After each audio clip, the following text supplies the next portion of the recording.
All right, guys, welcome back to the podcast. Today we've got, I think it's the second time we've ever done this, 4 people on the podcast. So is this your, by the way, is this your first 4-way, guys? I'm sorry? Yeah. Today. I think we asked last time. No, Yes. I feel like you always yell at me for saying threesome. I had to beat you to the punch this time. Clearly. All right, so you guys, if you're following this channel, you probably know who Nicole is. Nicole obviously we work together, real estate, and we got the real word.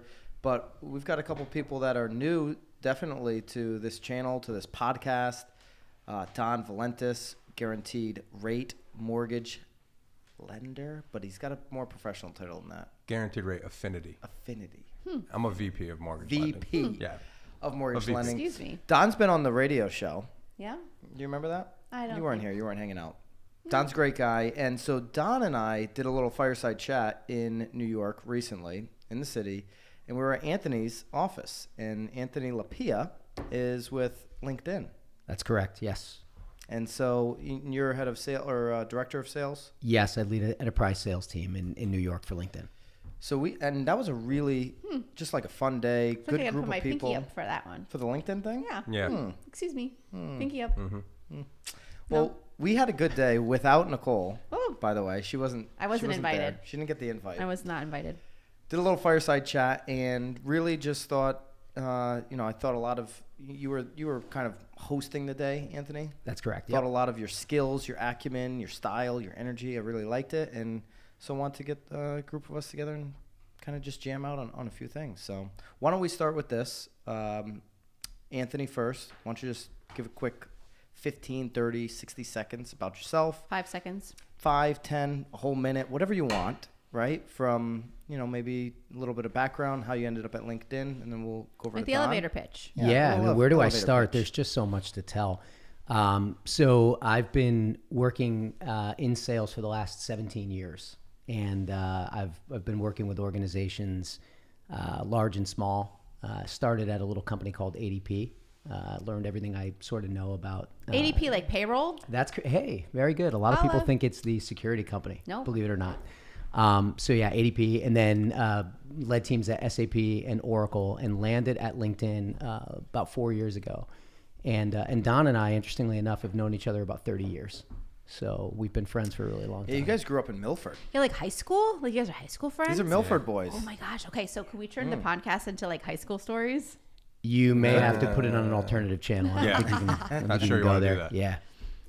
All right, so So corporate fun. world, massive chops, though, in what's relevant today. Certainly being at LinkedIn, like on the forefront of what's relevant today on these platforms. So Yeah, I'd like to think so. Yeah, I was gonna say. Yeah. a It's little bit. sort of like the like social media. It's just like you think that like their life is great. Well, but maybe it's LinkedIn, not. to me, I don't think LinkedIn. We'll get into it a little bit Love here to. after we let Don give his elevator pitch, Right. if we could. Yep. But I don't consider LinkedIn a social media platform. You probably don't either, right? You're spot on. Yeah. All right. Well, we'll get into that a little bit after. Don, give us your elevator pitch, and then we'll get into it.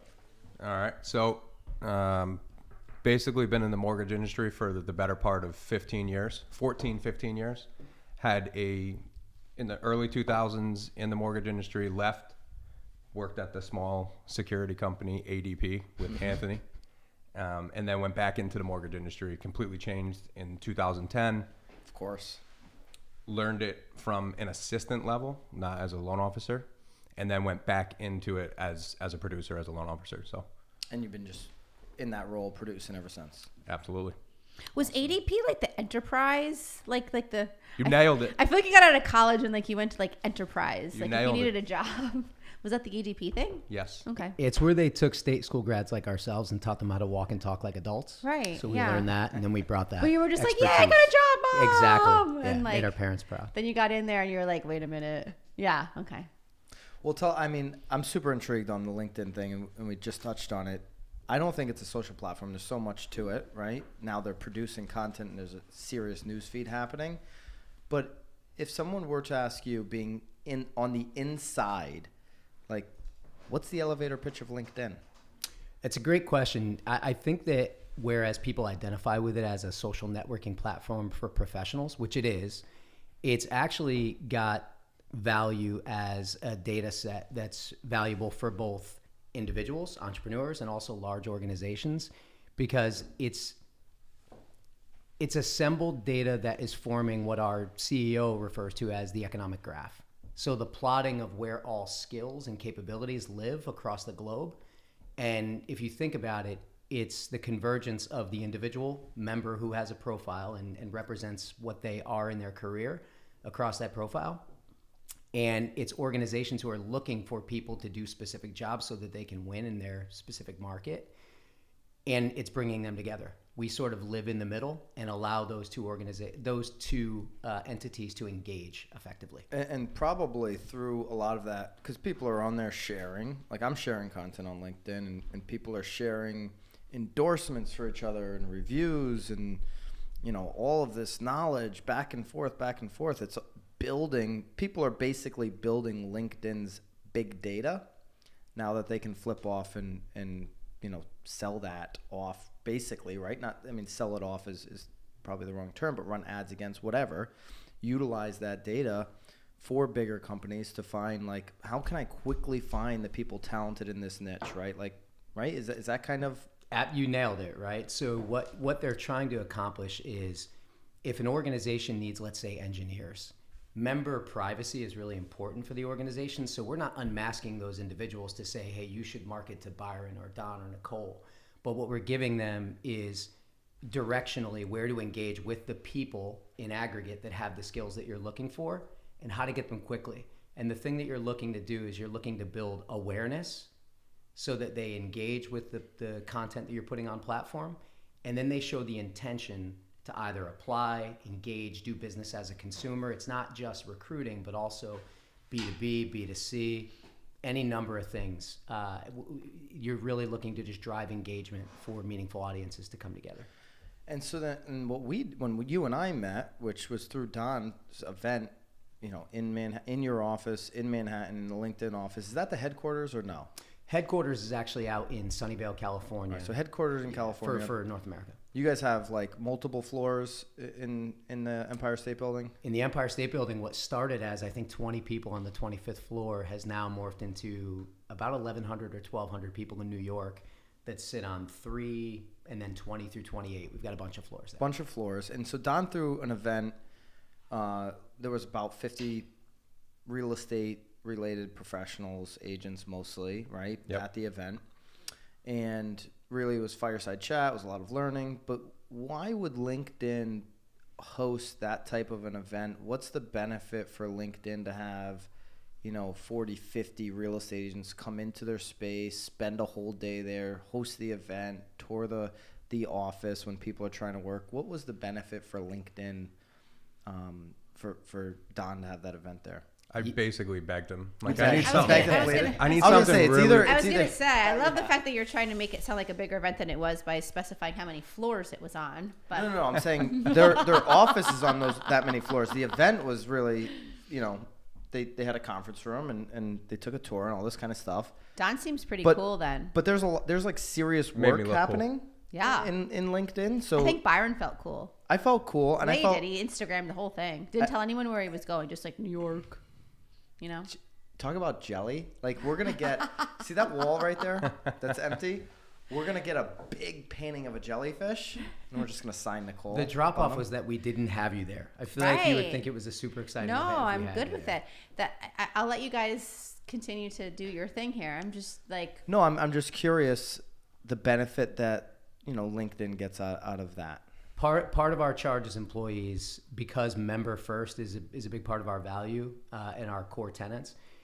Part of what we do each year, so I've got a revenue producing gig. The people on my team have a revenue producing gig, obviously, to support customers and grow the business. But also, as members on platform, we're looking to educate other folks on how to better represent themselves on platform so that they can either network better, become hired by their dream organization if that's their goal, or just be able to tell their authentic story.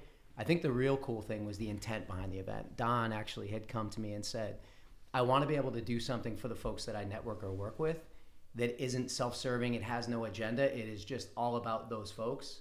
and I'd love to have them, do something for a day. So that's where it came up, was really his idea. And I love that. And I don't mean to interrupt you, but I love that because like I wasn't invited. So I feel like she's pressing you hard right now for the next invite. no, it's feel like okay. she wasn't No. But invited. I feel like though, like for your listeners, I would love to know it was discussed sort of on that fireside chat, and like what benefit is it to all of us? Do you know who was invited? Besides me, well, we invited Sam, but we couldn't let Sam go. Why? LinkedIn they won't let you do that. What does that mean? They wouldn't let us bring Sam. Oh, was like gonna a video. record, you mean? yeah. Of course, you. I mean, I always guess have Sam to could have have. flip an entourage. Sam could Gotta have. record it and see how awesome I am. But I'm curious then. So like Document. we're sort of talking so much around what it was that you learned. Like what is it? Like what is it? Like what were you wanting your people to learn? Like what are we using LinkedIn for? What should I be using LinkedIn for? That's what was interesting about this event was Anthony's like, hey, we're hosting the event. Yeah. We're giving you the venue. Yeah. But this isn't about LinkedIn. This is about an open discussion around whether it's marketing or different tactics you should be doing in the real estate industry. So Okay, so I misunderstood. yeah, we literally went into Instagram, we went into Facebook, we went into, what I guess you could perceive.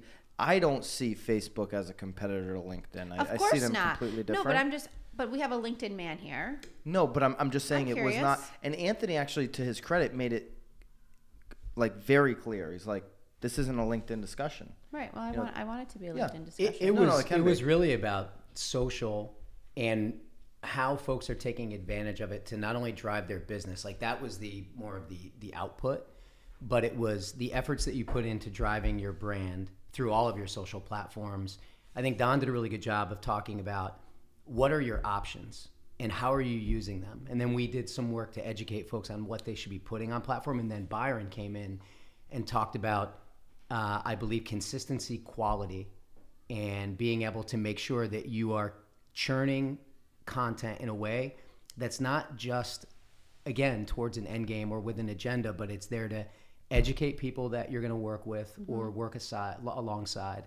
And it's going to give people value that they wouldn't get elsewhere. And that is what will ultimately turn into potential business relationships. I don't want to steal from you guys. Well, let's do this. Why'd you do it? Well, Why'd you do it? The honest truth is we were just talking, and I'm as a loan originator or a VP.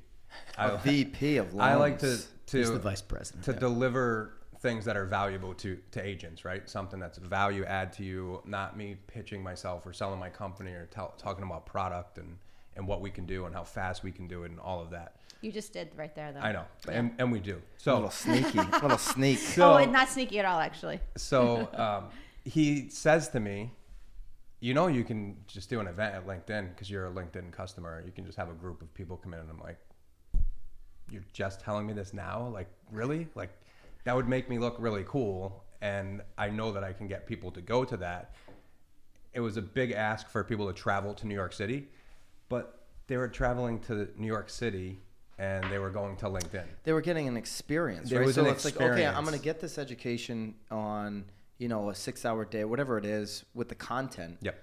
But I'm also going to get a once-in-a-lifetime experience of being in the Empire State Building, specifically in LinkedIn's offices, how they work, getting the tour. I mean, like, Nicole, one thing, this would actually make Nicole want to go apply at LinkedIn, that little speakeasy that you guys have. It's Am I nice, even allowed right? to say that? Yeah, I go can- ahead. I didn't know if it was speak a on secret. No, it's online. You can see Well, the speakeasy is a speakeasy. secret. Well, She's not a secret correct now. about She that. is No. right. After this podcast. The secret's out, Nicole. Yeah, they have a speakeasy right in the office. Really? Yeah, Like they behind move like a a door, wall. like you don't know what's going on. It's back like there? it's like a library wall or something. There's a vault with I think it's 130 What telephones. goes on back? Telephones. What goes on back there? It's Drinking. actually empty most of the time. Oh, But we have this thing called Beers for My Peers on Thursday. It's part Lovely. of our culture. And if you're a people manager, we will wheel around a cart full of beer and at the end of the day give out beers. But it ultimately then leads up that should be our culture. to the 28th floor where there's 130 phones and one of them rings. And when you pick it up, the vault door opens. and inside is the speakeasy. Our culture's hardest working team. You want to And change what it to this and what beer does culture? what happens behind that door? Like what as like once you get into the speakeasy? There's a bar. Yeah, there's a bar. There's some Yes, lounge legit. chairs. I mean, I can't speak to what has happened in there over the years. I Byron have not been Byron- there every time, but Byron and I were supposed to go to a speakeasy actually in Anaheim, but You went. I didn't. Oh, you didn't go. I made an appointment for you and I, and then what did we do? I did something else. Well, I did something else with you, but it was like, no, we're not doing that, Nicole. Let's do this since we're on the topic Too here, cool. and we already brought up like some of the social platforms. Let's start with Nicole, and then we'll go right around. Yeah. What? Not which platform is your favorite right now, Yeah. but which feature in which platform is your favorite? Oh So, my like, gosh. what feature of all these?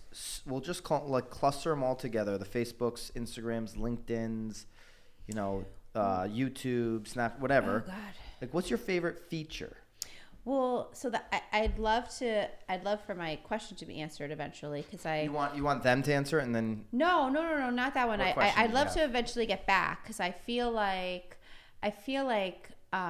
what question did you have? well, I'm still trying to get to the root of LinkedIn. Like I get your event and like none of us were invited. It's cool. And everyone listening. It was not Anthony's event. It doesn't matter. So Don, It was awesome Don's job. event. It's my fault. But everybody else on the right now on this podcast, nobody else was invited. I've been taking the blame for him for a really long time. And that's so just okay. keep it coming. That's Yeah. fine. I'm understanding the event. I guess for everybody else listening, like, hey, we have a LinkedIn guy here. Like, I have so many questions to ask you because I don't use LinkedIn. Well, you can start asking the questions after you answer my question. Right. Okay. What's your favorite feature on any one of these platforms right now that you're using the most? That you don't even have to be using it the most, but you're enjoying the most. I'm guessing it's not LinkedIn. No, it's not LinkedIn. I'm actually enjoying the most the Instagram story right now. Stories. Yeah. Mhm. Why? Because I feel like I am super specific about what I post that lives on my page, but on Instagram story I can sort of post with what's like going on in my Whatever you day. want. Exactly, and then it just goes away. Yeah. So it's just like this was cool for right now, but not like cool enough to live on my page where if someone was to But I also find too, like, because I'm using Instagram stories like all the time, is that like some of the stuff I'm putting out in the stories, I'm like, man, that's actually cooler than the stuff I'm putting in my timeline.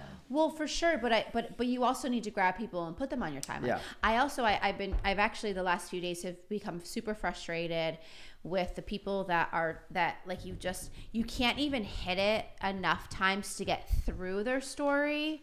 Because I have too many. Too fucking many. All right, Anthony, what's yours?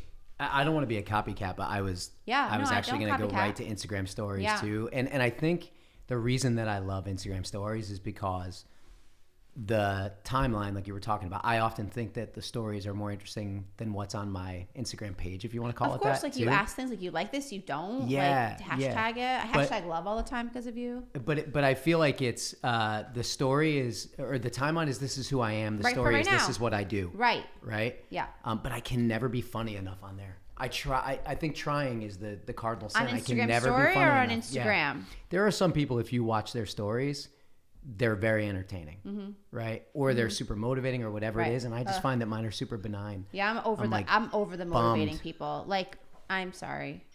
Really? Nicole Yeah. doesn't want to be motivated. No, I love being motivated, but by the right people. Like, Right. don't all of a sudden like drop like a Monday motivation just because like you think that you're gonna like motivate someone. Right? Who you motivating? Me or you? Right? Right. Yeah. Yeah. I mean, Instagram stories is, you know what's interesting actually about it? Is it's Snapchat. You know what I mean? Like Instagram Stolen. stories is a Snapchat feature. So that's how quickly things can change. Like everybody's like, oh man, Instagram stories is my, what phone is that? That's mine. That's your phone? You don't want to get it? You're just going to keep I letting it asked go? Sam. He told me no. Oh, it's like in the, It's in the out other in the room. office? He always asks Sam before he Yes, answers go the get phone, it done. by That's the way. ridiculous that it's like, Come on. What? No, what Making is, all those isn't there, noises. Well, is there a voicemail? I feel like I should have picked up by now. That's my alarm. Well, That's your alarm. and also if that You was have a to go customer home? calling, what are you wanna actually answer supposed to that. be doing You have right a now? home? That's your reminder to It's go 5 home. o'clock. It's So 5 your o'clock. wife knows who Time you to go are. home. It's Friday. I have to punch out. It's punch out. I have to punch out. Did you do it? I did not. Okay. I never punch in or out. I fix it. Guaranteed rate. Guaranteed rate affinity. He's on the overtime clock. I'm overtiming it. G rate affinity. No, but that's how quickly things can change. Like that was a Snapchat feature, and then boom, the last year it's been everybody's favorite thing, but they associate it with Instagram. Like they jacked it up, took it, implemented it, and people don't even remember that that's Snapchat. Well, I have to argue a little bit there because I feel like it's a demographic. Yeah, there's an age divide. Yeah, That people absolutely. weren't even on Snapchat. Yeah, like I was never even on Me either. Snapchat, and you were like, Nicole, get on Snapchat, and then all of a sudden Instagram stories come on. You're like, never mind, you're cool. Never mind, you're good now. You're cool. Yeah. What about you, Don? Facebook Live. Facebook Live. Facebook Live videos. I just like the videos. You're authentic. It's real. You can't. There's no messing around. It's just happening. So I love Facebook Live. I'm really not good on Instagram. I just got on there and I'm really terrible at it. And in all honesty, I don't even know how to put up an Instagram story. Awesome. Yeah. That's good. But I do feel like Well, we gotta if we teach were you talking that. about most I need to learn. effective in my business, like Facebook Live is definitely the most effective. Yeah. But I feel like what I'm enjoying the most, because that was the question, was Instagram stories. But I agree with you. I love Facebook Live. It's like the most effective thing ever. Yeah. I mean, to not agree with those guys and just go with the obvious Instagram story, because that's probably what I'm using the most. I would say IGTV is really fascinating to I'm me. hiccuping there. No, because now that they've put it into the preview of the timeline. Yeah. You're swiping up a lot? No. The IGTV becomes a preview in the timeline, Right. in the profile. But then you have to swipe up to like see the rest of the video. You just finish watching. No, you right? just hit Yeah. the keep watching. I If you're in the know. timeline, just hit the little keep watching and you can watch Yeah. the rest. Yeah, no. And I'm just, what I'm fascinated about is it literally, whatever you were getting on views organically about 2 months ago, it has 10x'd or even 20x'd just by having that preview in your timeline, because Instagram is pushing that up in the newsfeed, because obviously they do not want IGTV to fail. Like Right. that is another sniper move, like another missile launched at YouTube for Facebook, right? Right. Like they've got Facebook. What did they ever end up calling that? Facebook TV, Yeah. Facebook Watch. Yeah, I guess it was Watch. Like Facebook Watch was supposed to be like the direct competitor to Ooh, YouTube. but that's where we saw what's his name. We loved that. What? The guy, Oh, Tom Brady. Yeah, that was good stuff. Holla. They've got the Facebook Watch, but IGTV. I think Facebook, like they're unsure which one would win, but they know for sure they need like a competitor to YouTube, because YouTube's a beast. Really, if I were to say like, here's an interesting question: if you could only have one of these, let's go YouTube, Facebook, Instagram, LinkedIn. All of them. Just put them all in the same pile. Like, Yeah. what one could you not live without? Like, for me, like, I could not live without YouTube. Like, if can't. I had to pick I can't live without Facebook. over YouTube. I don't have much of a YouTube No. follower. I mean, No, I'm not talking about like your presence. Oh, Like in a you mean, in a like, consumption. Googling? Like you pure consume entertainment? Oh my it. goodness, I learned how to Yeah. change like out a toilet on YouTube. Right. Yeah. Yeah. So, I mean, it's like My kids, if like I'm at a restaurant and they want to watch like something, I go into YouTube. Yeah, it's kind of true. Hands from down, a YouTube. consuming standpoint. From a consuming standpoint, 100%. Although I really do enjoy my Facebook like throughout my day. Like if I'm just like doing bored stuff, or like I'm stuck at a light, like I'll click Facebook, I'll click Instagram. Like I like to see what everybody's up to. You know how you get that little update on your phone on like Sundays that says this is your screen time for the week? Oh my God, you actually have that? I don't have that. I'd love to see Off. Nicole's Off. Facebook Off. screen time. Off. What's I think crazy? I can actually look at it right now on my settings on my phone, but I don't even want to know. There's a line that's being blurred now with enterprise and consumer-based platforms, where now you're starting to see that YouTube, you mentioned, if there's something you want to learn, you go to YouTube, right? And they may commercialize in that space at some point, and they'd be pretty disruptive. You look at Facebook and IGTV and any of those platforms that were for the purposes of social networking or social connection, and now they're becoming content platforms. And is it a shot over the bow at something like Netflix? Like the way that these lines are being blurred and these organizations are able to be disruptive in a number of different spaces, it's going to be interesting to see the way that it plays out. I know one thing: I don't consume much outside of my phone these days. I find that I'm even when I watch movies or anything, No everything doubt is on my about it. phone. It's insane. My kids are watching movies on iPods. I'm like, dude, you got Netflix on the television. The TV is right there. Why are you not watching Netflix on the like it's a bigger screen? He's like, I just want to be on my iPod. I'm like, are you nuts, dude? Anthony's got kids. You've got kids. Yeah. I have one daughter. It's amazing to me. She's just over 2 years old. Yeah. We have an iPad. Give her the iPad. It's got YouTube Kids on it. But she will not. She doesn't want to watch it on the iPad. She wants to watch it on the phone. Like it's more manageable for her. She's just so good at like red buttoning people when they call. Red buttoning. Oh my god. Like I know, like if I call my wife's phone and it goes directly to voicemail, and like if I were to call it again and it does the same thing, I know Stella's on. Stella is just like swiping like no, decline. Get I'm out, watching get the out, video, get out. right? Yeah. But like she wants the phone over the iPad. Like literally, I'm like so like distraught because I'm like, oh, we bought this Well, iPad it's so for her. but what's so funny though is if we look at like us, like She's we're 2. I bought an iPad. That's like we're that's, looking- that makes me sound like really it does, but ridiculous. that's kinda how I roll. that's how you roll. Like you look at us, so like, and we're like, we need a 60-inch TV. We need, and it's super Because interesting. we gotta watch Tiger. Look at him go. Yeah, it's a strut. He's strutting. He's strutting down that He's green. Oh, he's Strutting, walking he's hard walking. right now. He definitely is. That- He that's must a be strut. playing well. That's a strut. That's a strut. Look, and everyone's staring at him. Like that's embarrassing. We're right all now, what's staring happening. at him. He's We all golfing. are. He has Yeah. to do it. So, but it's very interesting because we're all big.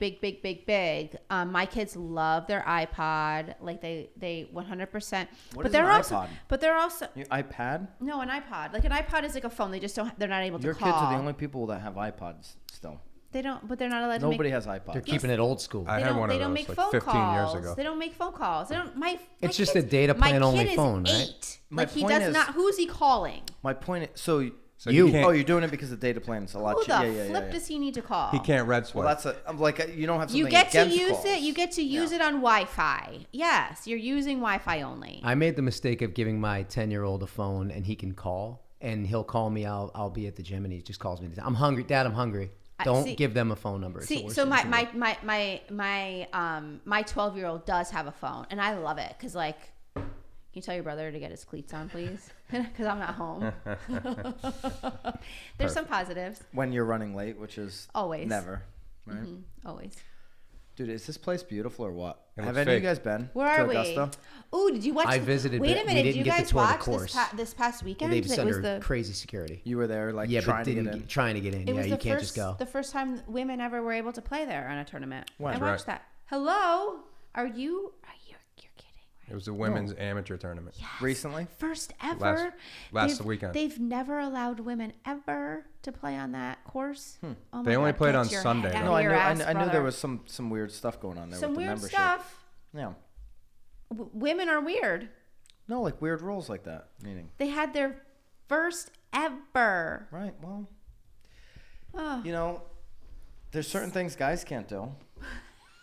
I'm not gonna win that battle. No. For sure. There's No. and you don't want to do This them. this It's a place is slippery slope. like just magnificent looking though, like insane. I had a friend that went I think 2 years ago to the Masters. He's like, dude, it's got to go on your bucket list. The thing that shocked me was the town around it is not nice.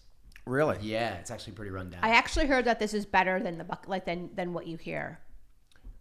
I had a closing. Like you'll hear how fabulous it is, but when you go, you're like, oh my! You know, like sometimes when you No, hear he how was great things are, blown and you're away. like, and that movie sucked because I Yeah. thought it was so great. I heard that this is even better than what you think it's going to be. The landscape, like Tyler, our friend Tyler, who owns Taurus and Landscaper, right? Like Name drop. name drop. There you go. Nobody knows, but maybe we could link him up or something. Huh, It'd that's be nice nice of to you. Tyler. Yeah.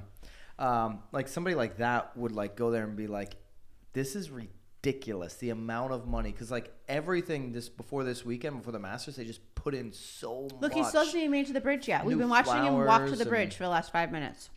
I would love to just stroll up and down that bridge for whatever reason. It's a solid strut. yeah. I had a closing last week, and the gentleman that closed on the house was wearing apparently it was apparent he golfed. He was wearing a golf hat. So just striking up conversation, and his wife said, "I bought him tickets to Augusta so he can go to the Masters. That's how I got this." Then she pointed to a ring. But I did ask him. Smart lady. Smart. Smart lady. I did tell her I was smart. She's like, most people are buying sunglasses for their boyfriend. I got him tickets to the Masters. I got engaged. Right. So he said that it is in person better and more beautiful than it is on TV. And it looks fake. It doesn't look real. It's Nicole, insane. that's like the LinkedIn event. It Yeah? was better than you would have thought. Oh my god. It was Yeah. better than Next time when than it you go, sounds. Yeah, It's you're gonna be inviting me? unreal. Yeah. Are you gonna invite her? I can't make any promises here on the podcast. We're going to have to talk about this out. Yeah. The disclaimer is that we can't guarantee nor not guarantee anything. Oh, it in the sounds like future. guarantee, right? Everyone, it's just a bunch of, it's all a racket. Good thing you're at Guaranteed Rate Affinity. Dom. Everyone over there Guaranteed is rate of finish. just a, Wow, all a dude. racket. G-Rate Affinity got a Not lot of only name though, drops in if you this can podcast already. If you get the invite, do know that you get a express pass up to the top of the Empire State Building. Well, if we can get it reserved that day, but I think we can maybe make that happen. Am I There's a allowed to say Starbucks that? on floor 1 of the There is Empire a State Starbucks Building. on floor 1. Everybody gets that, but they do deliver if you have the app. They'll bring it up. Up to the If you've whatever got it. floor you're I on? think if you have a big enough order, they will. I usually walk down because, when you work a desk job like most of us do, You wanna get out? You count your steps, and there's certain days you you're take counting 11. your steps. So Nicole, Take Anthony, 11 steps. You live in Wallingford? I do. Anthony lives in Wallingford. Wallingford? Wallingford. It's like real. Wallingford. It's like real tour. And he you'll commute what, 2 or 3 days into the I city? usually go in on Mondays. I'll stay in Tuesdays sometimes, Mm-hmm. but then I've got the 3 little ones, so I get home on the rest of the week, work from home, and then my team is anywhere from like Maine to Florida, so I'll get out with them too. Oh, nice. How many people? You said there was like 1,100 in LinkedIn. There's 1,100 at the New York office, give or take, and then there's I think between 12 and 14,000. It's moving up all the time. How many in the whole people company. are doing that type of commute that you're doing, where they're there like 2 days and somewhere else most of the week? Like how? Like, is that a real big part of the culture right now in corporate America, where people are there half the week, 2 days of the week? In corporate America, I believe it's a big shift towards the balance of working from home and working from an office, because you want to have that connectivity with coworkers and collaboration with peers, but you also want to be able to get stuff done. Like that's the biggest thing. I think when I'm home, I actually have less ADD and get things done. It's so interesting, isn't it? Really? Like Like people at home? Yeah, Yeah. like this is what's interesting to me. Yeah. Like so many people are like, Huh. I need to have my days at home to like get shit done. But that for mean? sure, Like laundry? yeah, right. Like for sure, that's not for everybody either. Nope. Like I don't know that it's the best thing for people to be 100%. You Well, love being working home, from don't you? home. Yeah, I'm home so often. So often. Truth is, man. I used to work from home 100% at one point. Yeah. I'm sorry? Tell me kids were about born. this. Well, Oh let me my tell you God. what happened. So I there's worked 100% at home too. there's a sequence that you go through, and it's not an attractive kind of one. work? What? So That was a different kind of work. Totally different kind of work. It was horrible. I ran so fast. when I switched from being in an office for 8 or 10 years and then went to being 100% from the house, you start off, you dress for work for like the first 6 weeks. You throw on the same stuff you would wear to work, and then In you your go in house. your little office. You do? Because I feel like the first 6 weeks, You're you'd be like, just you know what, programmed. this is flipping awesome. I'm just going to wear God. Yeah. sweatpants. Yeah. And then Yeah. by 6 weeks, you're like, you know what, the sweatpants thing's not working. You I get now there. need to take a shower and put on clothes. It's You the get there. reverse. Yeah, I it's- would have it's the thought it would have reverse. been the It's the reverse. no, You- it's the reverse of what you you work just from said. home. Very Yeah. interesting. Because So- I think that you just would do sweatpants. Like, I'm working from home. You bitches. get You there. get there eventually. You get there. You get to a point sometimes where you may not 4 o'clock may roll around. And you're like, I didn't brush my teeth. I yet. know, but I can't. Yeah, but and then you start to feel But, weird. Then but you're that's like, just I it. gotta But get outta here. I gotta I get back can't into an work office. unless I brush my Yeah. teeth. Like, I can't work unless I'm dressed. Oh, I gotta brush teeth. Yeah, the I'll first- leave and drop my kids off to school. Like, sometimes if I'm really late, like, I'll have sweatpants on, and I literally, like, I have to go back home and put on, like, I can't even start thinking about work until I'm, like, ready. First 6 weeks was that. Then you get to like month 2, month 3. Then you start going business up top, workout clothes on the bottom, because you might have some video calls. Then you get about 6 months in, and it's, this shirt's still good from yesterday. I feel pretty solid about it. And then you look like you've been captured in a hideout. About 8 months later, you're not shaved. Yeah. Things get really quirky. Yeah. So you're just, like, hanging out with you. Yeah. And then you need to go into the office once in a while. That's where the blend, having both, is really cool. Yeah. And you think it's super productive having the blend for you, For me, it's best. Yeah. it's been super productive. What about you? You're in an office, what, half the time? No, probably in the office, maybe about half the time. But I do like a work from home one day a week, so I can just head down, no interruptions, get my stuff done. Are you guys always on the run in the office? What do you do? I'm never working from like late at night. Work from home. You know, if I'm there for the night, I'll work. I have my office in my closet, which sounds a little weird, but it's a big closet. It is a so big closet. It's got to be very- a big It's closet. very big. It's a big closet. He will actually. When you ask someone to step in your office, that's got to be weird. No, though. he had a showing at his house today, and he only showed up because he didn't want them in his I didn't want closet. them in my closet. I have my Vision board. Vision Here's the one he board, wants to see his you vision know? board. Yeah. So, well, the agent. I don't there wasn't- ever there was- work so from home. Where I'm living, it's a gorgeous place, beautiful spot, right? But the Wait, agent, what are you there was talking another about? agent bringing a buyer into Oh. I'm renting this condo. Your beautiful spot. Yeah, it's gorgeous. Gorgeous. I love this. Well, I love the location. I Location. mean, some of the finishes I probably wouldn't have done. Anyway. But anyway, so the buyers got their own agent, right? And so I was just nice enough to like Let did them a little into your situation, let them in. They were thinking about buying it, and but I literally showed up just so that this other agent wouldn't see my vision board, you know, because it's very You specific. got to protect the house, right? Well, it's very specific to like, let's take the fuck over in real estate, right? And so I don't necessarily want I other don't think, agents I don't to see think that. she would ever know. You were there to protect your office. Yeah. When you see them coming in and there's an agent showing the place, do you say This to them, is- "Oh, you call this a showing? This is That's the only cute." showing that we've ever had in the. It's where I'm probably living. actually what's funny is probably the only showing that Byron has ever showed up to without a buyer. He doesn't ever. It was an awkward situation. He doesn't ever show up for listings on his end. Well, that's not true. You do sometimes. That but, is not true. Yeah, But you were. It was very specific. Like, we just had one where I showed up, and that one happens to be now under contract. which one is that? Fair Street. Oh, Right over that was like the 9th showing. You're like, meh. here. Oh. Yeah, I'm not downplaying what it is that you're doing, but you were very motivated at getting home for the showing I this was. afternoon. I was motivated. You were motivated. Yeah. I got to see a screenshot of this vision board. I'll send it to you. Okay. I'll send you the whole thing. Thank I don't you. mind doing that. Yeah, we're not Just competing, other- so it's yeah. perfect. I don't even think the other agent would have known what it was that she was looking at. I'm not gonna lie. She might have thought it was like your kid's I wasn't- closet. Like, I oh, feel look at like the art on the never, wall. she never would have known. I've heard a lot about her and I've never done a deal with her. or anything. No, she does a lot of relo. She's all relo because where she works used to be Prudential, so there's a lot of the She relo. was classic. Yeah, absolutely. And her Super classic. And you love those agents too. And I don't. Maybe I'll just stop. Yeah. Thank you. Yeah. So you said that you never work from home. So you've never had those days where you're getting ready to leave or you're just up and about, maybe getting ready to eat breakfast, and then your phone rings.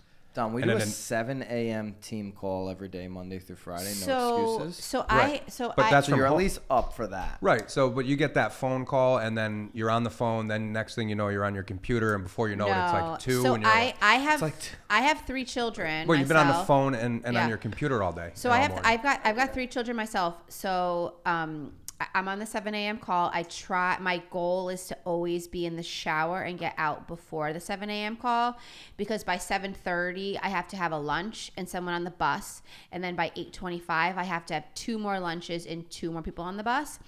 So it actually takes me, as sad as it may say, like almost an hour and a half to get ready, because it's showering, getting another person up and out, because I refuse to drive anybody to school. So it takes me probably an hour and a half to get ready. So yes, once everyone is out of the house, do I not have my makeup on? Probably. But I'm always like at least showered, dressed, because I have so many intervals of my morning where if I needed to go on a showing because someone's like, hey, Nicole, like you forgot about the showing, can I go? Of course at 9, I can 100% be there. I may not have like mascara on, but I'm always up, I'm moving, because it's just part of my progression at this point. Like I know that I need to hit certain milestones. Well, with us, we're in so many different places. Well, that's the biggest thing, one day too. could be like you've got your routine down. Monday, Tuesday, you're Yeah. in New York. Rest of the week, you're working from your home office. Then the next week, you're back into New York. You know, you're doing your thing. Yep. Where literally, you know, we could be. I mean, I've got a pretty decent routine where I'm gonna be in the office from the start of my day until noon, 1 o'clock, and then I'm on appointments. When I'm on appointments, it could literally be one of 5 counties in this state, right? Or it could be like literally have to go over to Rhode Island once in a while. That's random. But You're also really good though about your morning routine. Where my morning routine's where tight. with what you're saying, like I do. There's times where I'm up at 5. And I'm still lying in my bed at 7 because I'm replying to emails or saying things, where he does not even respond to anything until his morning routine is over, which is usually at 7:30. Like 7:30, I'll start replying. So yes, I am working, but I also know that by 7, I better get my ass in the shower because I got a daughter that needs to be on the bus by 7:30. And if I'm not in the shower before like she gets on the bus, like then my sons are late, like, and I'm not in the office as early as he is. I'm certainly working. I mean, I'm blow drying my hair and like my tech, like I wish that I was better organized where I'm not bringing my phone into the bathroom, because I could probably get out of my bathroom in like 15 minutes instead of 50 because I'm responding to shit, Well, Nicole has a different situation, 3 kids. Like, it's actually more impressive, right, to like get her to school and like still like reply and like do all this like that's like to me, if I had to get 3 kids to school, I'd be shot by 8, 9 o'clock. Like I'd be like, okay, now I need a nap. I agree with that. Forget about like actually getting right into my day. Like now I'm ready to just lay down. I have a hard time walking my dog in the morning. Yeah, I'm in the same boat as you. I'm a single dad, 3 kids, so half the week they're with me. Yeah, that's it's probably why changes things. And it's probably why my husband leaves for work at like 6:30 before anybody wakes up. I don't even know that he's actually going to work. He's just like, I'm out of here. Well, Brian's like, okay, he's probably sleeping at the gym. I gotta start at like 7:30, but I gotta leave at like 6. School's like 10 minutes away, but yeah, I gotta leave now. Yeah. That's so a smart like, move. Yeah. So by 9, I mean, I'm working.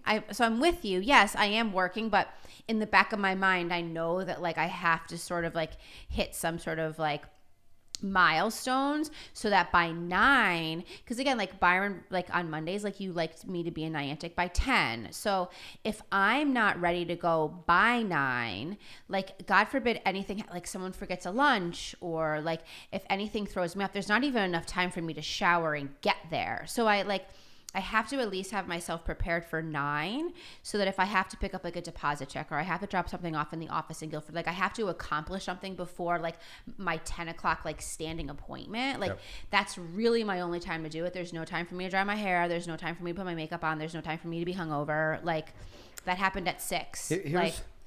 It just kind of came to me here, and it could bring our whole conversation a little bit full circle because for whatever reason we started just like really. I don't even know what we're talking about, but it's we started really jamming about the like social platforms and all that kind of stuff. Do you think that all of this, not only just social platforms, but just all this tech that we have, all this apps that we have, because we're talking about like life right now, right? Does it make your life, and we'll just go round the robin here. Does it make your life more productive? All this stuff that we have that is massive, like the 4 of us sitting here all remember having a house phone. We all remember having a beeper. Like we remember those days where there's certainly millennials today that did not grow up with that, do not remember that. Are you more productive today because of all this, or do you have more distractions today because of this? I think both. More productive because you can do more on the go, right? You don't have to be in an office in front of a computer to get what you need done, right? Or sitting on a landline. You can multitask. You can be talking to someone and working while you're talking to that person on speakerphone or whatever, I can't Bluetooth. Multitask. Nicole can tell you. Byron's the worst at multitasking. Terrible at multitasking. And you can work from anywhere, right? So you can literally be anywhere. And I was joking earlier that, everyone says, oh, happy Friday. I'm like, Friday in my world is like just the beginning of work. Like I work all weekend. Yeah. So, but I'm not working all weekend, right? I'm still enjoying and doing things on the weekend. But if someone calls me or somebody needs something, I can work from my phone. And technology has come so far that in my world, I can give a client. You enjoy that though? And do I enjoy it? No. I do enjoy helping my clients. Of course, I'm not saying that. Working with customers. But you enjoy on a Saturday, like having to check like your phone at least 35 million times?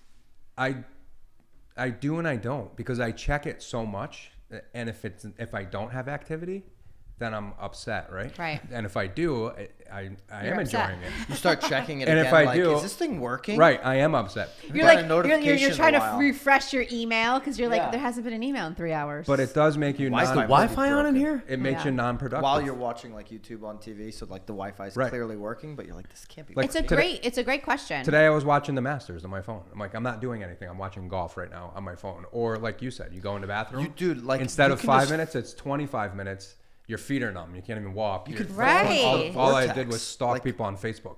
Like literally, all of a sudden, like sometimes, like I'll be on my phone. I don't even know how I got to the place I got Right. to. Well, yeah. Looking for the end of the Yeah. internet. Remember when you and I found out about the chicks in the office? Yeah. Oh my god. You found out about chicks. And in then the I Office, sent and it to you, and you're like, I fell into like their rabbit hole. Like, yeah. She sent. Do you know Chicks in the Office? No. oh, they're through Barstool Sports. Barstool. Oh my god, amazing. These two there were chicks are days. out of control. It's actually, but it's great that we found them because we resembled the racket we sort took of some after stuff them. out of the. Yeah, out we of tried. The, you know, they're Yeah. way funnier. Way funnier. Nicole probably could hang with them. I could not. They would chew me up, but they're pretty witty. It's fun. They're fun. But anyway. What about you, Anthony? You think you're more productive with all this tech or less? I think I'm more free. So I get to make decisions about where work gets done. And that's the part that I think makes me feel good. The other part that I'm really conscious of is that, like any luxury, if you're not careful about how much you use it, the line becomes blurred between who's the user and who's being used, right? Like you think you're using the phone, your data is being collected, your usage is being tracked. Everything that you do is feeding some sort of useful platform that will then spit data about behavior back to us. Correct. But are you using the phone or is the phone using you, right? Like that's the biggest thing. So I think knowing where to say no has become the best skill of my career, whereas 15 years ago, knowing what to say yes to is probably Well, the I thing. actually think we're on the same line because my answer, I think, is going to be the same as your answer. I'm just going to word it a little bit differently. I'm definitely more productive when I time block. Right. So, Yeah. so my morning routine, to Nicole's point, like, yeah, I'm not going to start, replying to people until about 7:15 after we get off the 7 a.m. call, because I'm going to protect from, 4:45 until 7 a.m. I'm going to do the things that I do for me in my morning routine. And when I'm that disciplined, 100%, this helps me be more productive, get more done. But when I don't say, okay, this hour, I'm going to clean up my inbox. Great. Super productive. I get a ton done. Like I chunk it, get it all done, like go back to inbox 0, whatever it is. But when I'm reactionary all day and I'm cleaning up email, that's where I start to feel like my battery, my like internal battery is just draining rapidly. I'm not actually getting anything done. I'm just in reaction mode. I'm overthinking everything. But when I take these, when I say, okay, I'm going to have a half hour right now of going through my Instagram, seeing what's happening, going through my DMs, going through my comments, going through like whoever else I want to consume and engage with and whatever, I get the most done that way. Right? For you. That's for me. Right. That's my answer. Is that Yeah. kind of what you were Yeah, going what's to? scary is, right, we're talking about one facet of it, but think about the whole personal side. So you put work aside for a minute. I'm of the age group now where a lot of people are getting divorced, right? So people spend time on the dating applications. You can do 10 years worth of dating in 6 are months. you saying you're on the dating application? Yeah, I 10 was. years. I You was. swiping But you to could do the 10 left, years you worth of swiping to dating the in 6 right? months. Yeah. My thumb started to get carpal tunnel. Like, it was Right. just That's awful. what's interesting because like you would have to like go on 2 dates probably. I was never really Now in the you dating can world, you can but qualify people out before you ever meet them. yeah. It's amazing. God. Like you can be very productive on those things. I It's didn't mean easy to to take swipe. it there, but I'm just saying, like personal Yeah. versus professional. There's use cases in both places because you don't have to go out. Well, I think, I think I also feel like, even if you're not going through a divorce, I think that with text, because I feel like, so I'm going to say this, but maybe because I don't block my times. I feel as though I'm more productive being reactive, right? So if you text me, I'm going to text you back because like I got to check the box. Because if I have to go back, I'm like, fudge, it's been 2 weeks. I forgot to go back to that text. That's where like you have to be disciplined on time Right. block every day because you're right. Yeah. Because I'm thinking about people that are very much like you. Like Kenny, for example, I is have more to like you. react. Like if you're texting me, I have to respond to you because if I don't Yeah. now, I never A will. lot of like I agree 100%. artist mindset, which like Nicole's like an artist, right? Like she's very creative. She has lots of ideas, lots and lots of ideas. With a smile. Some of them are good, some of them are great. And Wow. I love you that. know, Thank an you, Liv. artist mindset is somebody that's always going to be reactionary. Is going to be like, whoa, what's that? What's that? Well, that's interesting over there. But if you Like get squirrel. but if you do have the muscle to like be reactionary and get stuff done instantly and not, because now you're never overthinking anything. You're never overanalyzing all this stuff. You are just literally, to your point, checking box after Right. box after Yeah. box. And people are like, dude, she's a machine. The only thing I feel like that's not efficient though is like my time. Like my weekends, like if someone's like, what are you doing this weekend? It's so like I can't even plan anything over my weekend because I like in my mind, things are going to be happening like every moment that like I can't even plan anything for the weekend because I'm planning for the fact that I'm going to be reacting all weekend. And the reason I don't So it's chaos, The reason I but- don't like to get into that reactionary standpoint, I like to like chunk out my time the most I can, because I will give somebody an answer where I'm like, this conversation's done. Right. Right? Like, here's the answer, conversation's done. And then it comes back. And then you're like, okay, I'm going to, one more time. I give them one more answer, right? Oh, it's funny. I'll get a coming text and sometimes like, coming Nicole, are and you now mad at you're, me? like, You didn't into a respond. And I'm like, no, 30-minute thank you so much conversation. for responding again because I actually didn't respond to you the first time and I forgot. Like, so glad that you asked if I was mad at you. Something that's I'm not, ever Not mad you, at you. no. I'm not I'm just asking. saying if I don't respond right away, people are like, Yeah. Nicole, are you mad? Like you didn't respond you're right away so- because I didn't respond right away. Yeah. Yeah. I even look for now, like what you two are talking about with blocking out versus not blocking out. When hiring people, I ask for that. Like What do you solve for that. prefer? So I've developed a belief Because we that are there's extremely different. both are good, but there's creators and there's achievers. Right. Achievers want to outbox things. They feel good finishing things, Right. and that's good. You want achievers on your team, Right?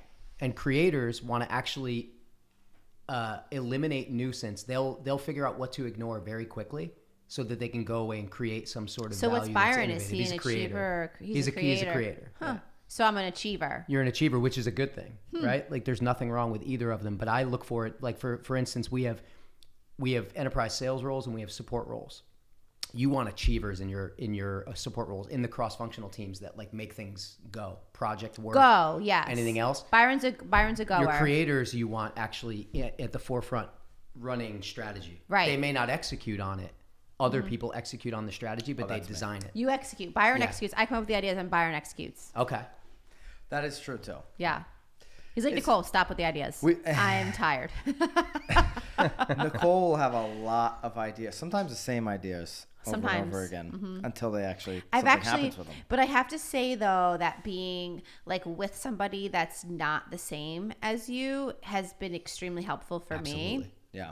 Because now it's like I have an idea, and instead of me sending the idea out, like I now know exactly what he's going to say in response. So it's now like, hey, like sometimes it's Jill who does like our marketing. Like I need this, this, and this because like my idea is this, this, and this. Instead of like, hey guys, like what do you think of this? Cool, like.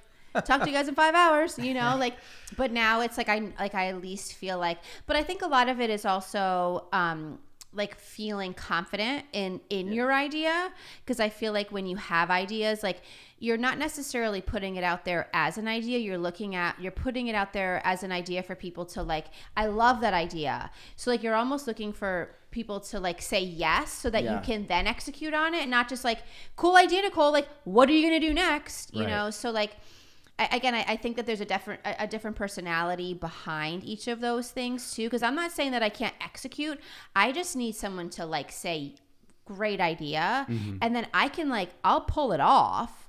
I just need to make sure that like I'm not just stuck in my swirling head of like emotions for the last 48 hours. And I don't like. And the reason I don't love, I wouldn't say I don't love ideas. I don't love too many of them because then you're like, am I getting into a place right now where I'm starting too many projects? Right. Fewer things done better. Right. Am I doing way too many things again? Am I starting to get into that place?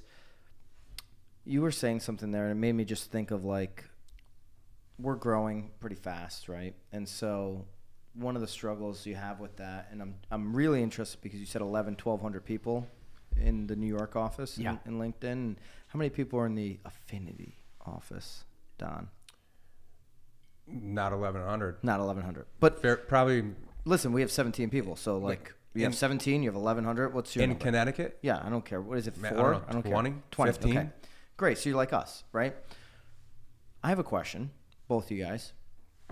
When you are, I mean, your growth is much different, but like, you know, us at one point, your thing was 2 people, right? And now you've 20, whatever.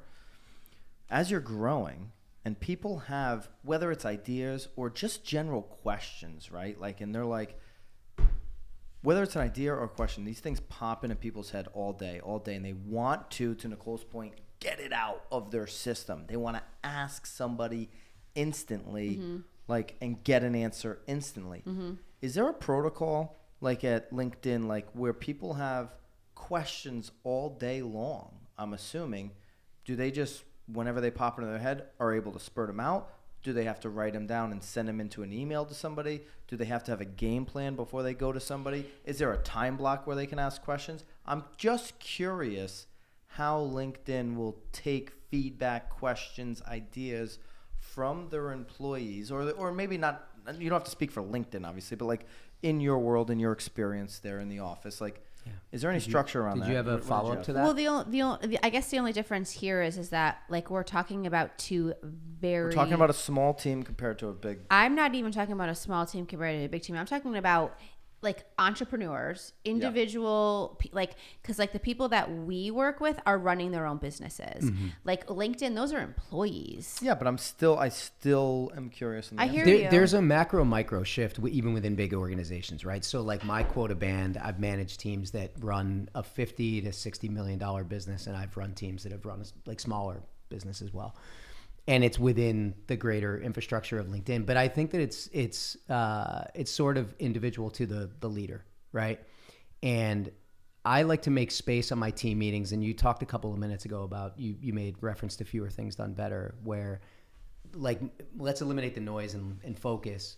And I try to do that as a leader by not loading my meetings with content, right? So like we're going to go through a few different things. Like we're going to do something that's going to inform the team. We're going to do something that's going to celebrate the team, and we're going to do something that's going to drive collaboration with the team. That's my team meeting. So we might only How have often are you doing those? weekly. And Once a week? Yeah, we might only have Inform, in an hour. celebrate, and collaborate. Yeah, and that collaboration could be learning, but we open up the back half of that meeting. My goal is that we'll have open space at the end of that meeting to open it up for what else. And it's like everybody coming to the office? Is it like a Zoom call? For You're my hanging out? For what my are you doing? team, for some teams they're in the office, but for my team, like a lot of them are remote. Yeah. So it's all of us. I'll be in the office most Mondays, weeks. midweek, end of the week? What is it? Mondays. Yeah, and I don't know if I love Mondays. Like you guys have team meetings. So What do you do? so Mondays and Fridays for me. I mean, we always do our meetings on Mondays, but my Mondays and my Fridays like are so crazy. Yeah. And I don't actually even really like midweek. I'd probably pick a Tuesday because like Monday's just like you're just catching up.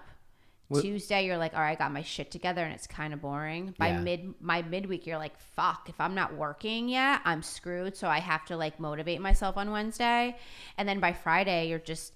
For us, it's just like you're getting ready for the weekend. Either it's mayhem, or you're like, why is it so slow? Yeah, I like Mondays for the sense that we can focus everybody on what we're going to accomplish that week. Yeah, and absolutely. then celebrate what happened last week, or pick up where we learned something, or Right. whatever So, it is. but you're also working with like, and I'm not minimizing obviously what you do because you're doing an incredible thing over there. But like you're doing like employees. So like, because like to his point, like people have like questions about their business. Where I feel like, and I was an employee once where I'm like, yeah, you know what, this is in my company. I have a question, but like I really don't care enough about like your business to actually ask the question because it's not really gonna like change.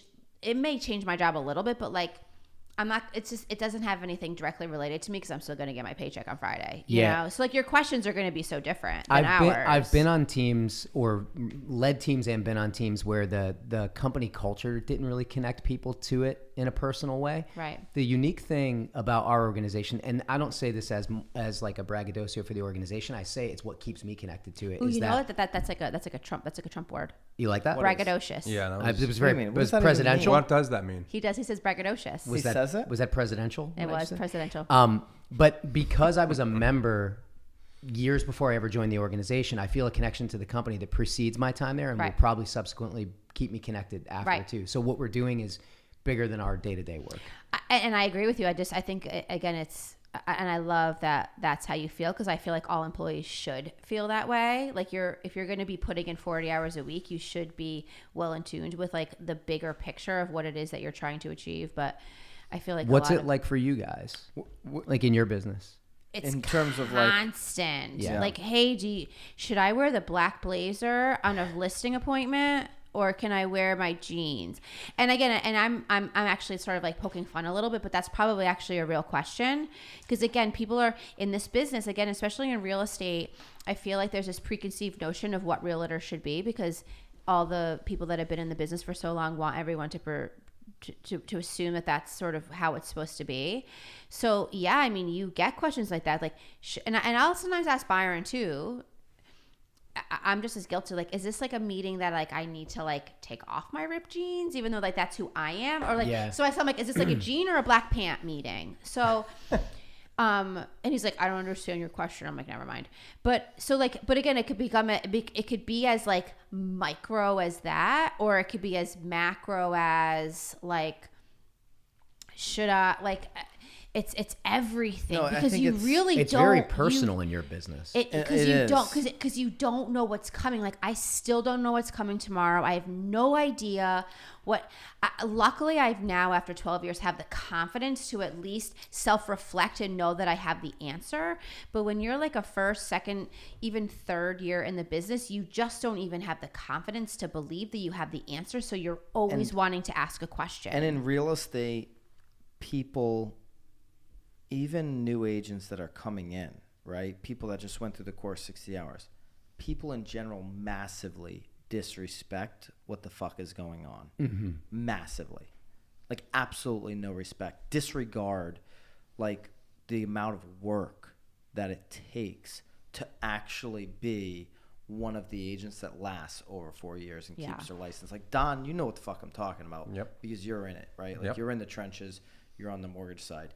People have absolutely no respect. Like, business people think, like, oh, well, because I was in a business, or because I was doing something else that was freelance, or I was a personal or a contractor doing something else, that like I can come.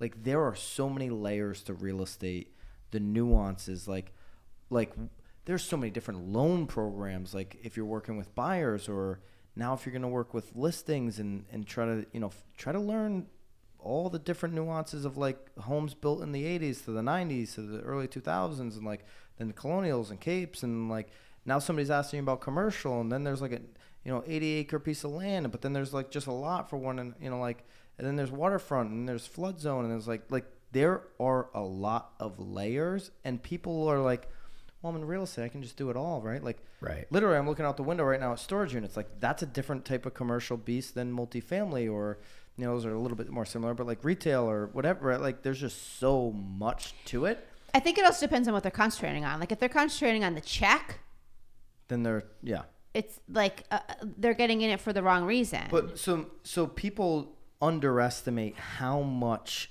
you need to say. The first couple of years, I'm in it to learn. We just did a podcast with Tom Ferry.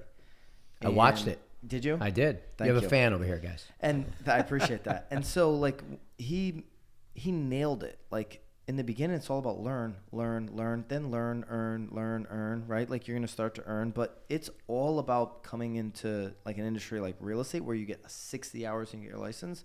You got to be around, like, a group of people that are willing to help you understand what's going on, where you're able to absorb all this information.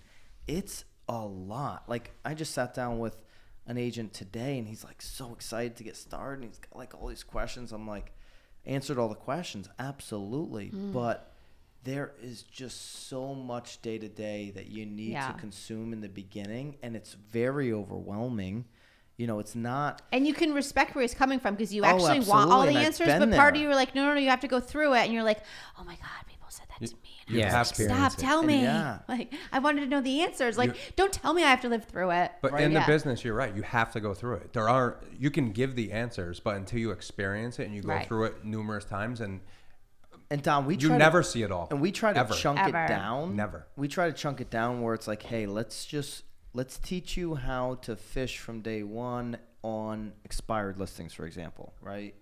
And we try to chunk it down, but people naturally want to, okay, like I know I'm only like 10% of the way over here, but like now I want to start going and like figuring out this and that, and like because you just like that to them makes them like the whole, right? It puts the Well, that's whole also where the package lead. That's together. also where the lead is coming from. So why Right. turn down a lead too? Right. You No, know, it's Yeah. crazy. I part of the love for entrepreneurship is observing it and knowing whether you can do it or not. Like, for instance, I look at it as someone who's always been in corporate America, and I'm like, I just don't know if I have an idea that's original enough that I can get passionate about to really put my whole body and soul into it. And you watch people fail in it. Like the restaurant business is one you see all the time. Oh, because you sat on a bar stool for 30 years, you think you can own one.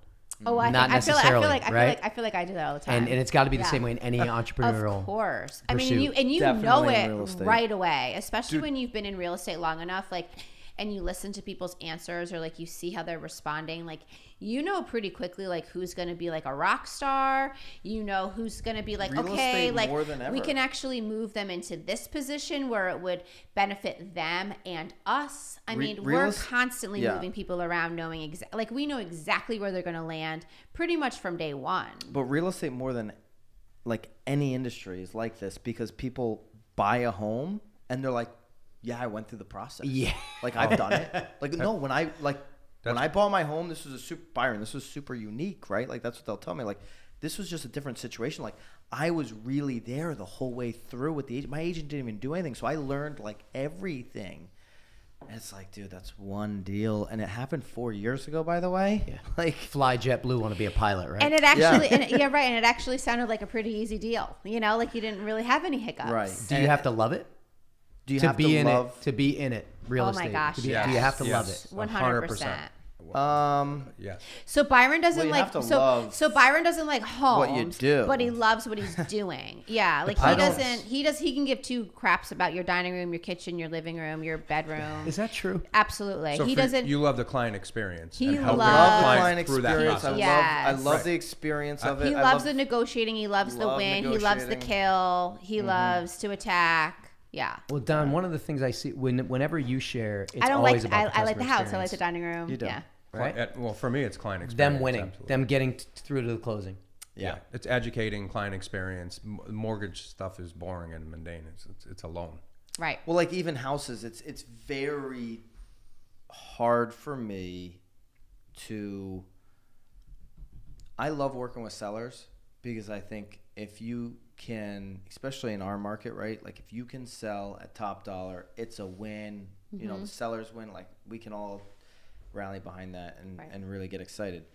It's difficult for me to get into a home that's super average and start to pretend like it's not, right? Because like I'm such a like straightforward kind of guy and like black and white and like, you know, like I love it when I walk into a home and it's a super average home or whatever, right? You know, average price point, average home, like, you know, and the seller's just like, hey, listen, I know I don't have anything special here. Like, this is what I want to get done. This is how I want to do it. Like, show me how you can get that done, right? Like, and they're just very, like, black and white. Like, those are my kind of people. Like, let's roll. But when somebody's like, I just changed new carpets last year. Got to check these carpets out in the bedroom. They're amazing carpets. Just changed, brand new, by the way. Put a new furnace in, too. Or like I Got a new furnace. Hey, here are my receipts for all of the walls that I've painted since Yeah. I lived here. I think I've Painted spent 4 almost times. Yeah, in the last 15 years, I've painted the walls. Like it's worth $4,200. I was like, and But I that can't was see layer 5 years 1 because it's ago. behind 3 other layers. Or it's behind 5 layers of your kid's handprints. Yeah. Right. Yeah. And hopefully the fifth layer underneath was nicer than the layer that's But that was the shown. most Yeah. expensive one that they've got on the receipt there. How do you guys get? So listings, you can kind of coach your clients, right? Ish. Yeah. Ish. hopefully. Yeah, Yeah. you can set But expectations. buyers, you know, they have what they want, and like, how do you go into a home and then sell something that you're like, I wouldn't live here. Like, this doesn't appeal to me. Byron, you work with buyers all the time. How do Yeah. you work with that, love? Well, I don't work with buyers all the time. Right. But when I do work with buyers, it depends which, you know, if they're a first-time home buyer, right? There's so many. This is where it's like interesting because there's so many different angles you could take it from. Like if a first-time home buyer tells me they want an investment, right? Then I'm gonna go back and I'm gonna tell them my story of 19 to 21, buying all these quote-unquote investments, losing my shirt. You know, this is what happened to me, and this is what happened. This is what can happen to you if you know, really don't understand like living somewhere and investment are two different things, or shelter, you know, all this kind of stuff. La la la. Yeah, so it really depends on like where somebody's coming from, right? On setting those expectations. But a lot of times it's going to come with experience, right? It's going to come with them seeing a lot of homes, right? And then you just trying to build trust throughout that process. And, you know, maybe it takes 7 homes, 10 homes for them to start to see like what you're talking about. Like, hey, you know, maybe there's validation there. Maybe you bring a contractor along. Like, you know, a lot of these homes you're looking at, you know, they have some structural damage, whatever it may be, right? Mm-hmm. And they just think you're trying to pull them away from that deal, right? Because you can't see it on the surface. But then you start to get the validation, whether it's from an inspector or a contractor, and they're like, oh man, they're just really making sure I don't make a bad decision, right? And get into a house that's, you know, not in good condition or whatever. I think you have to really listen to your buyer, like the very first time that you meet with them, though, too. Because I think there are multiple times through the process that I'll say it to all of my buyers, like, I love this house. And I'm like, but you said that you wanted a walk-in pantry. There's no walk-in pantry here. So it's not that because like what my taste is very different from everybody else's taste. And what I think is maybe a bad neighborhood. And I again, the first year or two that I was in it, like, I'd be like, this isn't really a great neighborhood.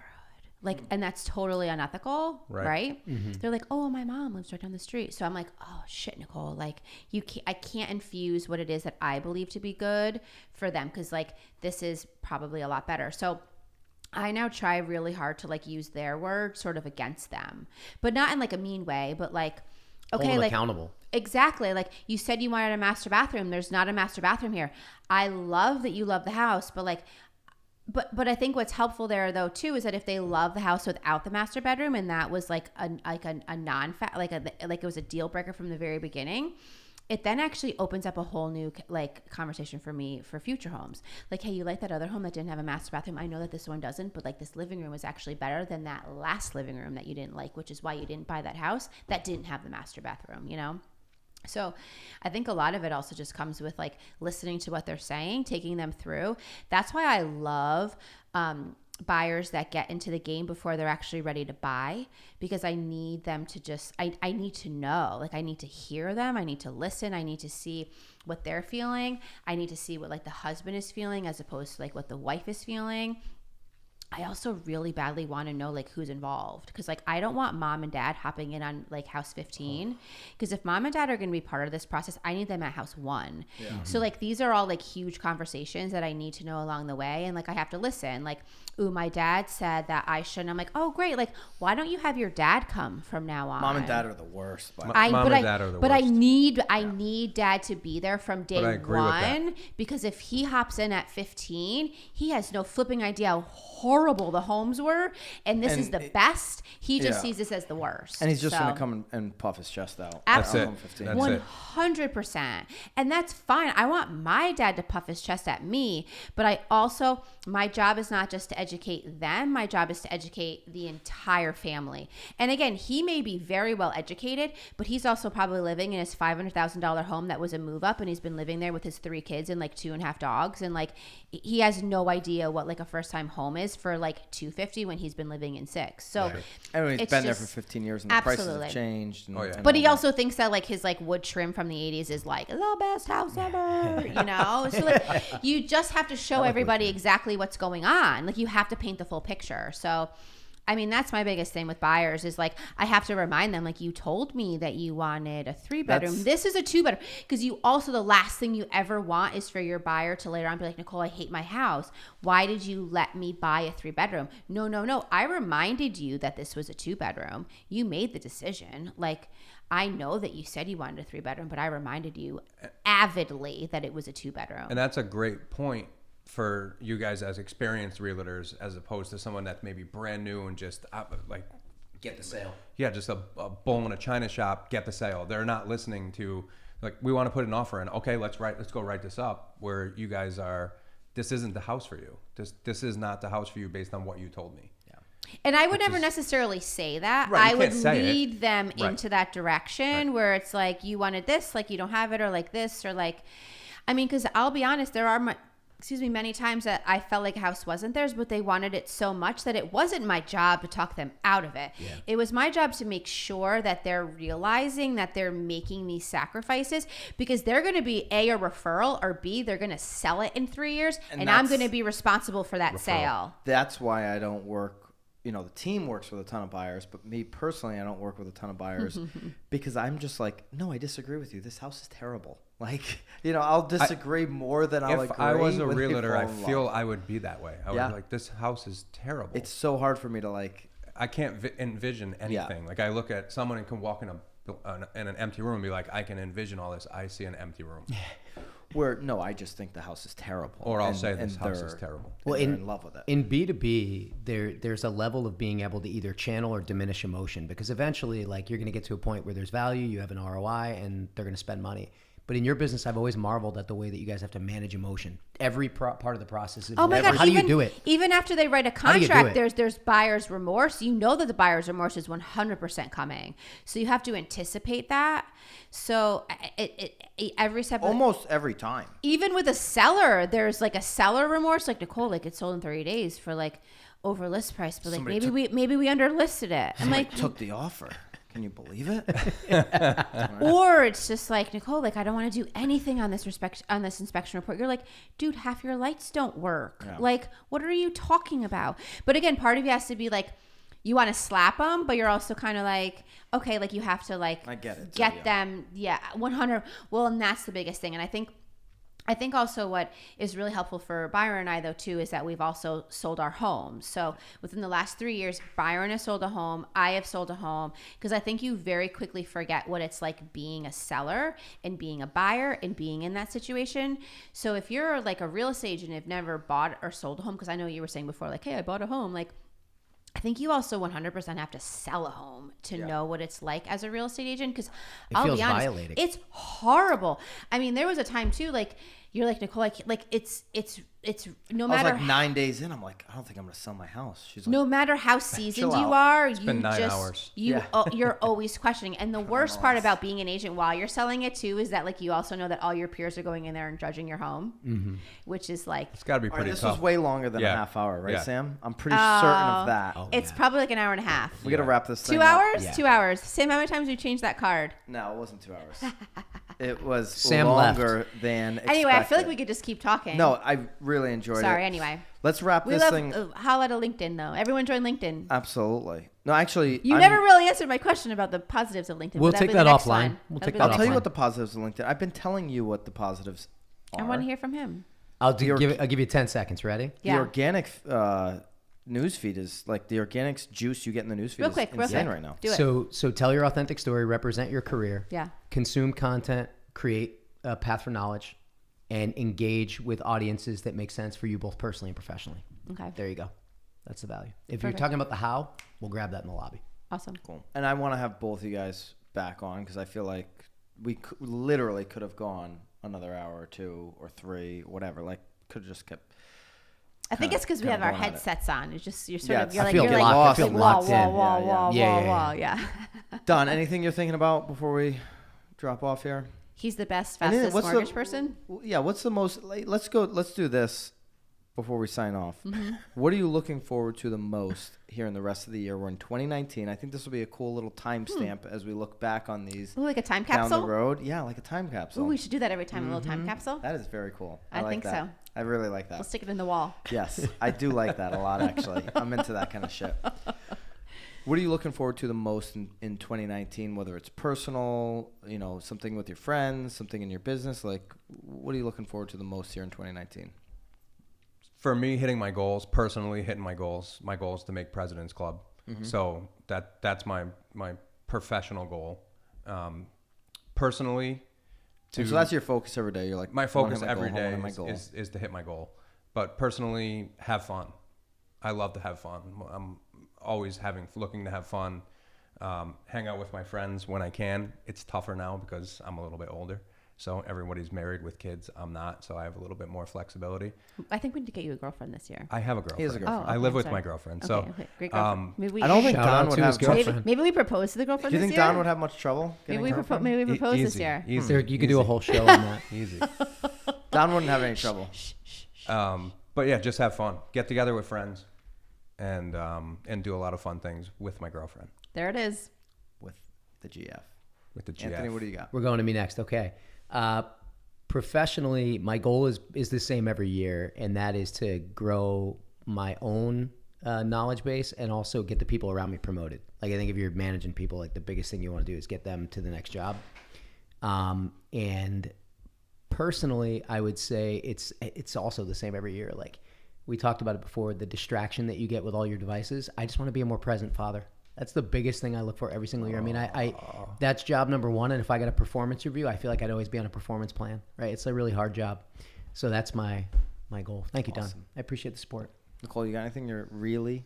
Oh, we're doing it. We're doing all the way around. Yeah. I thought maybe we're just like asking our guests. She wants the private All invite the to way around. LinkedIn. Come on, opt in on this one. Wow. Go there. You know me. I do know you, but I'm kind of curious now where your head's at. You always ask me about my goals. It doesn't have to be over your goals. Like, it could be like something silly. Like, I know. Well, that's the biggest problem. So I don't ever set. I set goals, but like I don't ever have a goal because I always tell you like where I am right now is never where I thought I would have been like 3 years ago. So like if I'd set a goal, I never actually would have gotten here if I was trying to achieve that.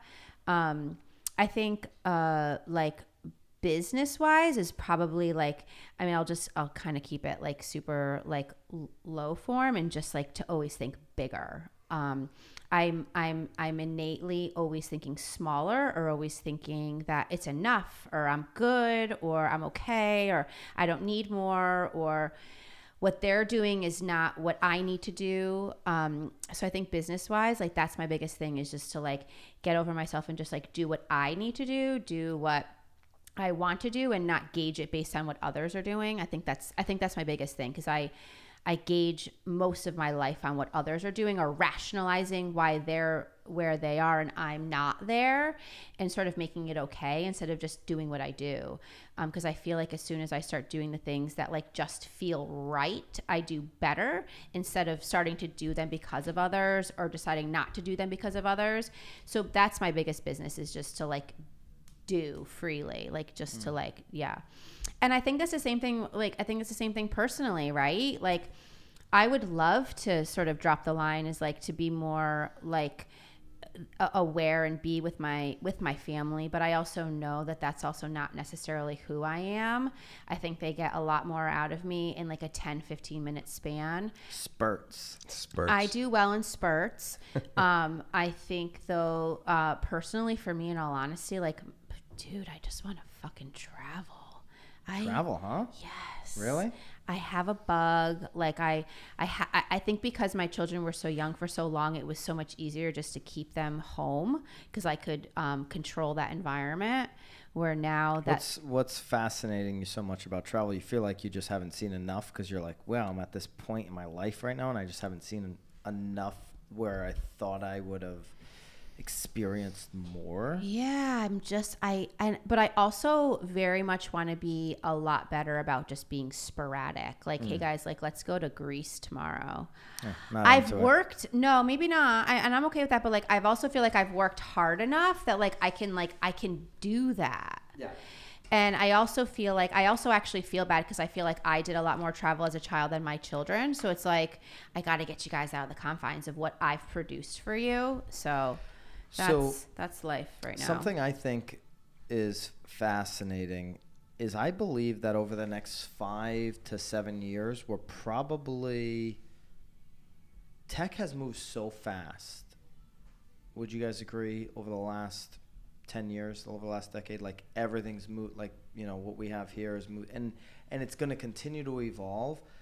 But I believe that over the next 5-7 years, it's going to move really fast, but it's also going to be a lot of just improvements off of what we're already doing and what we already have. Mm-hmm.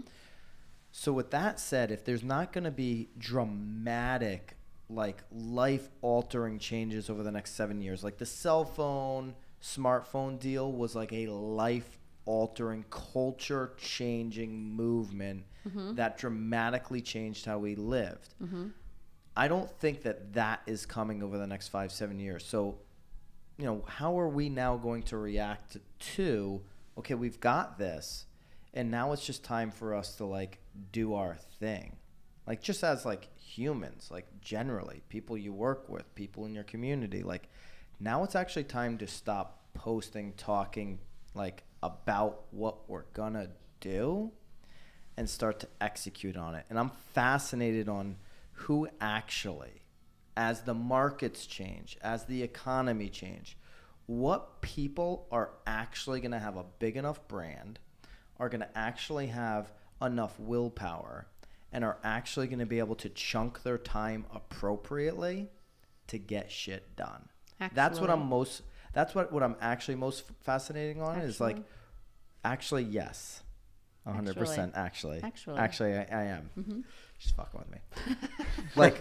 like, what individuals are really gonna do it over the next 5 to 7 years? Because everybody's got the voice talking about it, but who's really going to do it?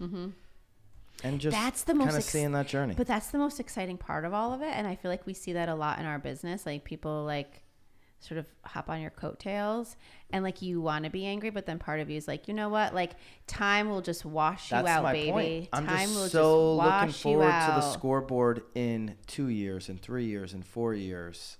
Right, we talked about it even at lunch. Like, yep, I can go back to all my screenshots. This is their peak. This is their peak. Like you can tell the people that are like that have peaked, and you're just like, I'm still on my road up. I love this time of year in the spring because, you know, everybody that like maybe has a big deal if they're in business in the spring or real estate or whatever, you watch what they do in the summer. It's drink fucking rosé. Oh, I drink which rosé. I drink rosé too. But, Yeah, you know, easy. But they just chill out and don't take the rest of the year seriously, right? And then you'll see them again. Or in you the only winter. hear from them in the spring because of that one deal. Right. Yeah. So I'm just, you know, I'm fascinated on who's actually going to. Is that you avoiding the answer of what your personal goal is in your? Oh, in your, personally, in your I wake up. business? Personally, I wake up every day thinking about our team getting to $100 million in sales. Well, that's business. That's what I wake up thinking about every day. Yeah, We'll hit it. Don't worry. we will. That's no big deal. Guys, really, like, Thank you. totally appreciate Thank the vibe. you. I hope Thanks for having us I on. hope to see you guys Yes. more here in the podcast. You guys can I come think back and throw the football back and forth. I said that I was again. going to hang out here every time I got the chance. you There's can. a Invited or uninvited. There's a lockbox in the Absolutely. door. We'll give you the code before we leave. I think you guys have a lot to share. I'm hoping you guys will pour, you know, your thoughts and your energy into a podcast in the future, man. Because I know that's kind of brewing in both your heads, and so I hope it actually happens. Thank you. So, Appreciate Thank it, you. man. Awesome, I guys. appreciate Thanks for it. having us. Thank you. Thank you. Hey guys, thanks for watching the video all the way to the end. I really appreciate all your engagement, all your comments, and if you like this content, if you want to see more, please, I've got 2 videos linked up here, or hit the subscribe button so that you never miss a video again.